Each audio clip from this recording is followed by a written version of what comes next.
Kumusta natin lagay ng trapiko sa Quezon City ngayong may isasagawang prosesyon ng imahe ng La Naval de Manila. Live mula sa Quezon City, may unang balita si James Agustin.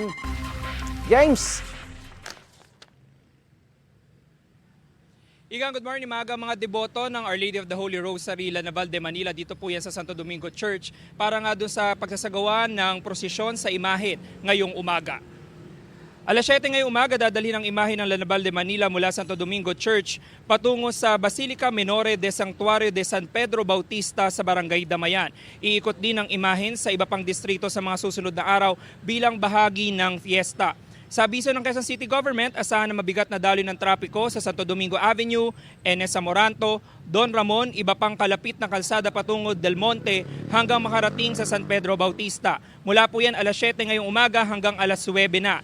Tutulong sa pagsaayos ng traffic ang mga tauhan ng Traffic and Transport Management Department, DPOS at Quezon City Police District. Inaabisuhan ng mga motorista na humanap ng alternatibong ruta. Ang mga deboto ng La Naval de Manila, iba-iba ang panalangin sa Mahal na Birhen.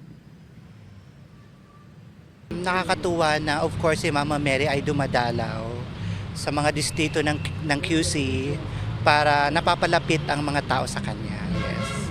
Ano po yung mga panalangin? Of course, a peaceful country, lalo na ngayon. Need din natin ng ng pagninilay-nilay once in a while kasi at mararamdaman natin na kahit na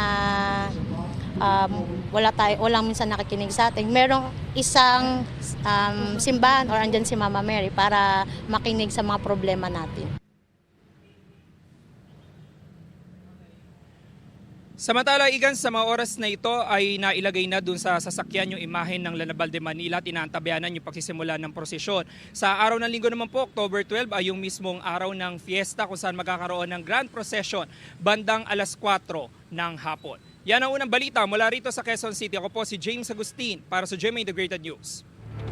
Igan, mauna ka sa mga balita, mag-subscribe na sa GMA Integrated News sa YouTube para sa iba't ibang ulat sa ating bansa.